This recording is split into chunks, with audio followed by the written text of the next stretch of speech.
ازيكم يا حبايبي، عاملين ايه؟ لو اول مره بتشوفوا مطبخ رنوش ما تنسوش تشتركوا في القناه وتفعلوا زر الجرس عشان يوصلكم كل جديد من وصفاتي. فيديو النهارده عن العيش باللحمه الاسكندراني او الحواوشي. طب هو حواوشي اسمه حواوشي ولا اسمه عيش باللحمه؟ مش مهم الاسم، المهم الطعم والجوده والحشو. اللي مش هيجرب الطريقه دي هيفوتوا كتير. هتدوقوا احلى رغيف حواوشي في حياتكم لو جربتوا الطريقه دي. مش هتلاقوا في جمالها وحلاوتها. كفاية ان هو معمول باللحمة البلدي، حاجة مضمونة في البيت. العيش باللحمة الاسكندراني ده حاجة كده له فن وله اصول وتتبيلة واسرار تانية كتير. وهنتعلم ازاي نظبط درجة الحرارة وازاي يطلع معانا التسوية في البيت بالشكل ده، يبقى متحمر من فوق ومن تحت زي ما انتوا شايفين كده. جماله وحلاوته بجد القطمة منه هتبهركم. وهنعرف ازاي العجينة ما تعجنش مننا ولا يبقى فيها مية. اول حاجة هنرب الخميرة. هجيب معلقتين خميرة جافة واضيف لهم معلقة سكر وكوباية مية دافية وهغطيها واسيبها في مكان دافي لحد الخميرة ما ترتفع. بعد كده هجيب العجان بتاعي وهضيف كيلو دقيق وهضيف ليه معلقة كبيرة لبن بودر ومعلقة كبيرة زيت. وهشغل العجان على سرعة متوسطة لمدة 3 دقايق. بعد كده اضيف ملعقة زيت كمان وبرضو ارجع اشغل العجان تاني لحد ما الدقيق يتشرب الزيت. بعد كده هضيف الخميرة بتاعتي زي ما انتوا شايفين هي ارتفعت واتخمرت. وهشغل العجان تاني حوالي دقيقتين برضو. بعد كده هضيف مية دافية هلم بيها العجين. طبعا المية الدافية هنا انا ضفت لها ملح لحد ما توصل العجينة معايا بالشكل ده. هغطيها بكيس نايلون وفوطة وهسيبها تخمر لحد العجينة بتاعتنا ما تخمر. نيجي بقى لسر التتبيلة بتاعتنا. هنجيب نص كيلو بصل ونضربه في الكبة. اهم حاجة ان احنا ما نخليش البصل ينعم خالص، لا عايزينه قطع متوسطة علشان ما يجيبش مننا مية والعيش يبقى معجن. هنجيب ربع كيلو فلفل اخضر ونبدأ نقطعه لقطع متوسطة، وده بيخلي التتبيلة طعمها حلو وبيشيل اي زفارة مثلا في اللحمة. الناس اللي بتروح البحر في الصيف الاكلة دي حلوة قوي وموفرة جدا وما بتاخدش يعني وقت ومجهود كبير. كمان بترمي كمية كويسة واقتصادية، تعتبر اقتصادية لانها هتطلع معانا كمية حلوة لو العدد كبير. انا هنا ضفت الفلفل الاخضر للبصل وهبدأ اضيف البهارات. هضيف ملعقة كبيرة فلفل اسود وملعقة من 7 بهارات.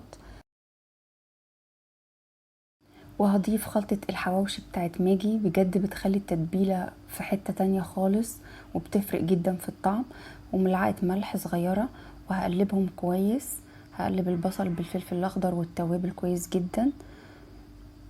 بعد كده هحضر نص كيلو لحمة مفروم وهضيف ليه نص كمية البصل والفلفل الاخضر وهقلبهم كويس جدا جدا.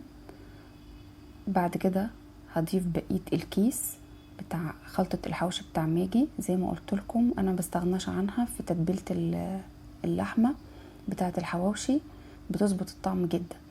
بعد كده هضيف ملعقة زيت زيتون، ودي تركة مهمة جدا، دي هتخلي اللحمة تبقى مفرغة ومفرطة معايا جوه العيش. لان اوقات كتير بنجيب حواوشي ونلاقي اللحمة بتبقى ماسكة كده وداخله في بعضها وبتبقى راكنه في نص العيش او على اطرافه مثلا. لا، معلقه زيت الزيتون دي هتفرق جدا. بعد كده هبدا اكور اللحمه بتاعتي الكور في الطبق زي ما انتوا شايفين.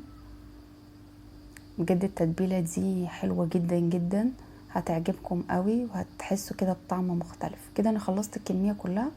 هنا بقيه البصل هضيف له صدق قطعته لقطع متوسطة برضو. هضيف عليه كيس خلطة الحواوشي بتاعت ماجي برضو واقلبه كويس جدا. اهم حاجة في الصدق ان انا اديله بالبوكس كده وابططه علشان لما اجي احشيه جوه العجين ما يبقاش مكلكع. هنا العجين بتاعنا اختمر زي ما انتوا شايفين. هبدأ بقى نجيب العجينة كده ونبدأ نفرغ الهواء منها واقطعها. هقطعها كده لقطع متوسطة للحجم ده، الحجم اللي انتوا شايفينه كده كور.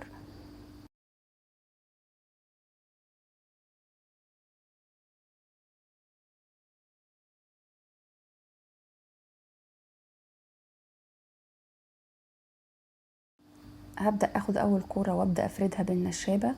اهم حاجة ان انا الاول ارش مفرش العجين برشة دقيق كده علشان العجينة متلزقش مني على النشابة، واوسع الكورة. بعد كده هبدأ اضيف الحشوة وابططها وافردها ونقفلها كويس جدا زي ما انتوا. وهستخدم شوكة في تقفيل الاطراف، مهم جدا ان احنا نقفل الاطراف. هنكرر نفس الخطوات اللي عملناها قبل كده برضو. في كل كرة عجين لازم نرش دقيق عشان ما تلزقش مننا.